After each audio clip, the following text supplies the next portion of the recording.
Hi everybody, hey Chef Greg here. Today we're going to be making a real simple dish. We're just going to be making a Maryland style crab cake with some homemade lemon aioli. Okay, very simple, just a lot of fun. I hope you like it. Okay, so first let's talk a little bit about crab meat. Okay, so there's lots of different kinds of crab meat. Sometimes you'll be in the store and you'll see it, and this one will say special, and that one says lump, and this one says jumbo lump. I saw some the other day that said petite jumbo lump. Nothing confusing about that. All you really need to know is from where in the animal it comes from and the size. That's really all it is, okay? So real quick, just basically, obviously we know crabs have claws and legs, okay? So when you see something that says claw meat, it's the leg meat and the claw meat, okay? Usually a little bit darker, a little bit stronger in flavor. You can use those for anything. They're best for things like soups.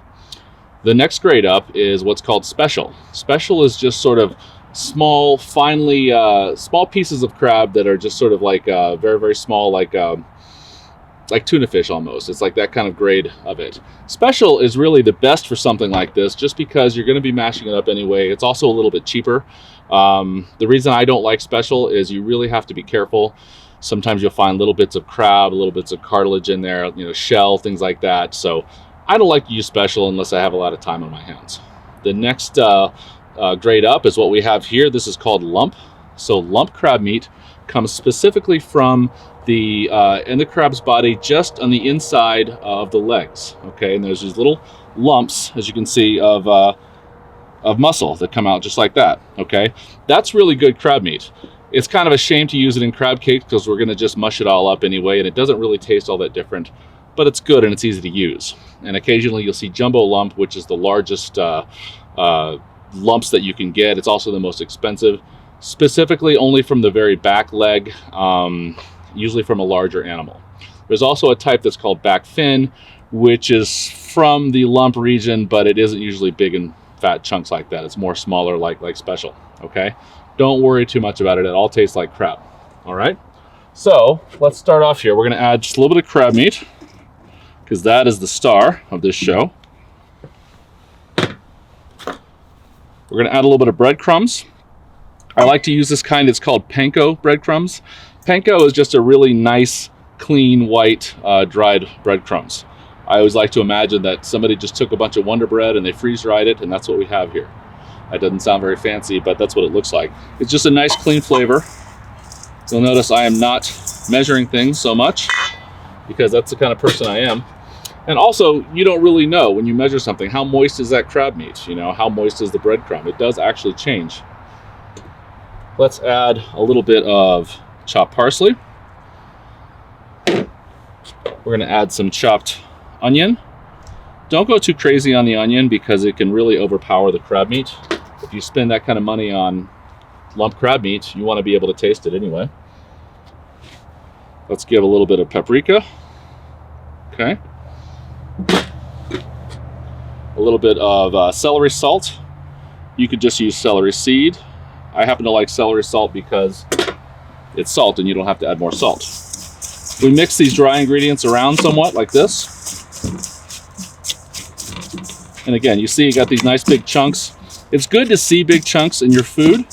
It's nice to know what you're eating, but when you're making a cake of something, big chunks just get in the way. So I like to call it about a happy medium.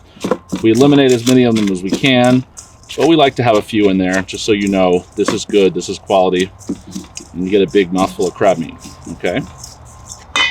Finally, we're going to add some egg. And so basically you add enough egg to moisten the whole thing together. The egg and the breadcrumbs are going to form together a lot like you're making a meatloaf. And that's where your cake part comes from. And here's where you kind of want to just gauge where you are with it. I like to mix it all together. And let's give that a taste. Pretty good. Not bad. See where we are. I think it needs a little bit more egg, but I'm not going to go crazy because what's going to happen, it takes a while for the egg and the breadcrumbs to kind of get to know each other. So usually I get to about this point and then I set it aside, okay, which is what we're going to do here. we will probably need to add at least a little bit more egg or a little bit more crab meat, depending on what we end up with.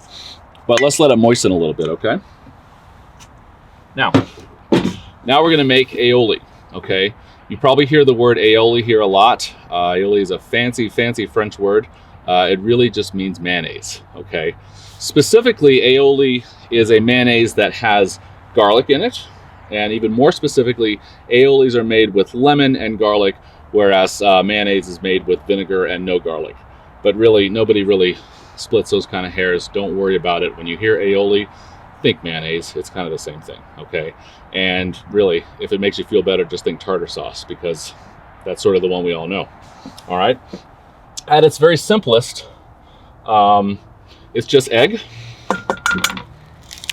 We're gonna add 1 whole egg. All right, and then I like to add, let's see here. Let's make it 2 eggs, okay? All right. We like to add a little bit of garlic. Where did my garlic go? There it is. We're just gonna crush it with our hand, slice it. You don't want to go crazy with the garlic. Depends on how much you like garlic, but this is raw garlic, so it can very well overpower something like this. Okay. We're going to add a little bit of lemon. Now, this is our lemon. Keep in mind, when we buy lemon, what are we buying it for? We're buying it for the inside, for the juice, right? Let's face it, it's the lemon juice we're looking for. That means the outside is free. Okay, we already paid for the juice, so let's take the outside. We're going to take a little bit of zest right here. And the reason that you do that is to sort of intensify that lemon flavor, okay? It's not necessary in any way. It's just kind of fun. All right, let's add those guys in there. Let's add a little bit of smoked, this is sort of a smoked mustard mix that I use. And that's kind of a secret ingredient. I'll tell you a little bit about it. And let's stir these guys up, like so. Now at this point you have a choice to make. You can add the lemon now, or you can add it at the end. We're gonna add it now.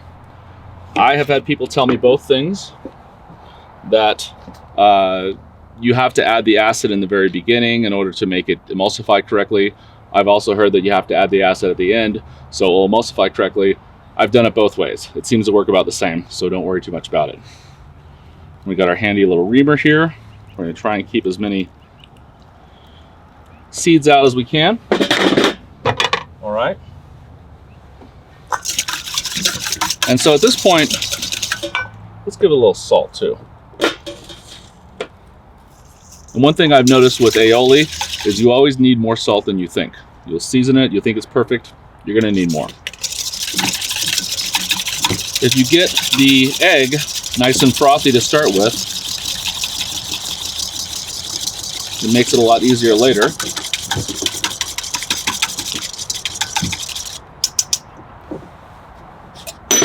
Now, I've got a little bit of oil here. So, depending on who you're listening to, you can use regular vegetable oil, you can use extra virgin olive oil, you can use something in the middle. I don't know. What I found is when you use extra virgin olive oil, it's delicious, but it just tastes like extra virgin olive oil. It's a very overpowering sort of flavor. But just vegetable oil is kind of boring too. So what I use here, this is a mixture. It is 70% canola oil and 30% extra virgin olive oil. We get a little bit of both worlds. Okay, so we have our whisk going. You're going to add just a little bit in the beginning. Get that thoroughly mixed in. And let's put something on the bottom here to hold things in place a little bit better.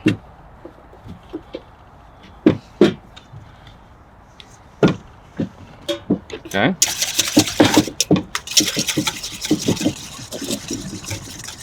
A little bit.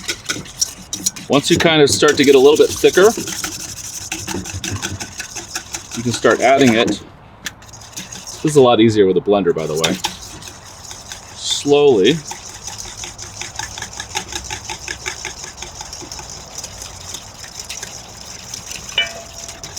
I don't know if you can see that, but it starts to emulsify a little bit. It gets thicker and it gets lighter in color.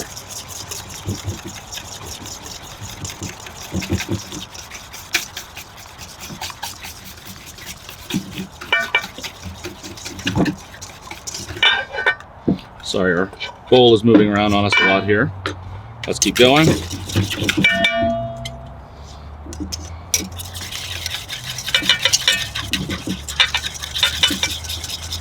In a thin stream while stirring. So what this does is it emulsifies the aioli.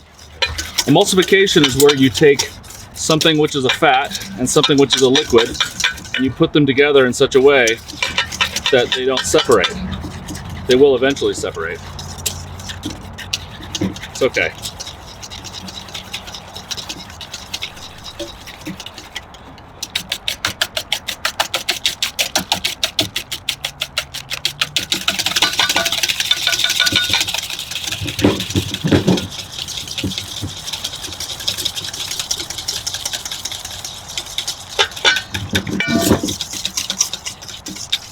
All right.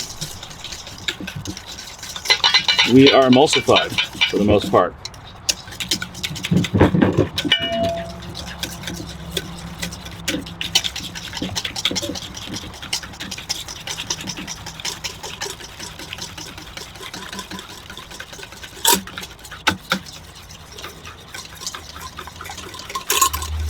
And it really depends on how fast you are with a whisk. Much easier with a Robocoo or a blender. It also gets a lot lighter in color. But we're going to say that's something we intended to do.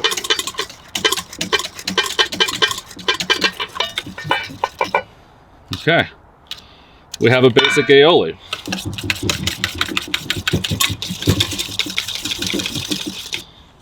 Okay. Set that aside. Now, let's take a look at our crab cake mixture. Okay. Now, this is where we'll use our gloves, because we're going to touch the food directly.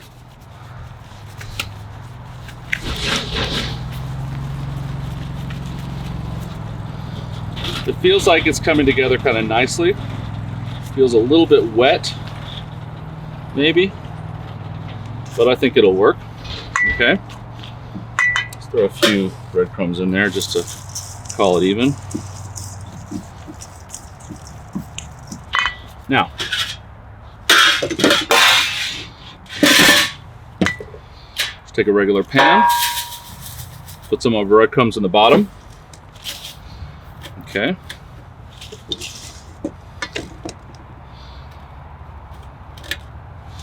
Spoon this in. This is my personal favorite way of doing it. You don't have to get this fancy. Spoon a little bit of breadcrumbs on the top. Press it down, and then unmold it. We have here a nice little crab cake. Looks pretty, okay? Let's do it again. Take some of this, press it in here.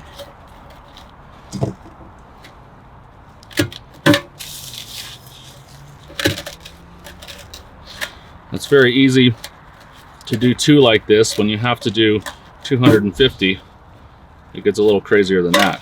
Okay, so look at that. We have our nice little crab cakes. They're perfectly set up. Okay, we'll let them sit for another couple minutes while we get our fire going. All right.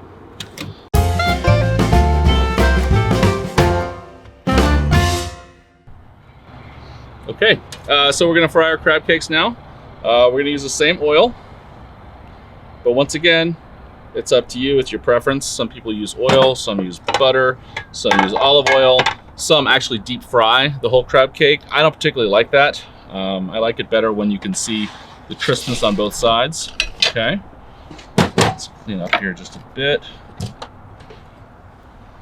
Okay, set this over here. All right, so our oil looks like it's getting pretty hot. All right, so use my favorite spatula. This is actually called a fish spatula.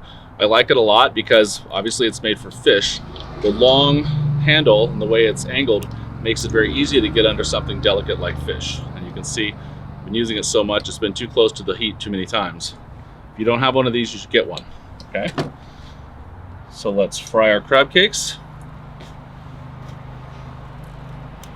Okay, and the idea here is you want to get them nicely browned on either side. The inside needs to be hot. It doesn't have to be overcooked, doesn't have to be crazy. We did use some egg in there, so you want to be careful of raw egg. You want to make sure it gets hot enough. But the thing to remember too is anytime that you see us using eggs, even these whole eggs over here, these are pasteurized eggs, which means they've been heated to the point already that any harmful pathogens would be dead. So even though you never want to get in the habit of eating raw egg, really there's not a lot of danger here. Okay, let's see how we're doing. It smells really good. I know you can't smell this, but take my word for it, it's nice. And it's way past lunchtime, so I'm really liking this. Okay, let's give it another couple minutes.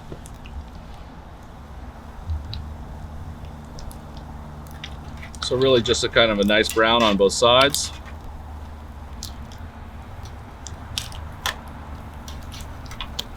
Give it a flip.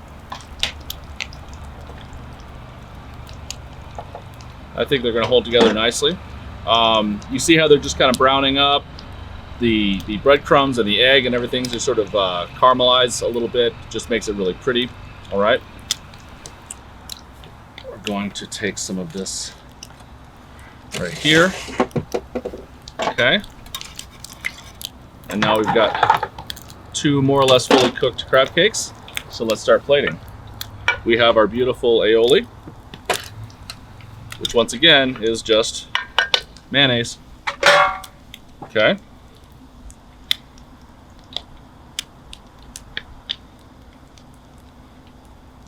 Okay, do a nice little pull there.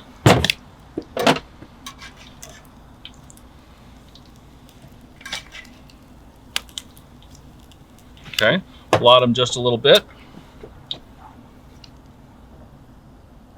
You don't want to. All right.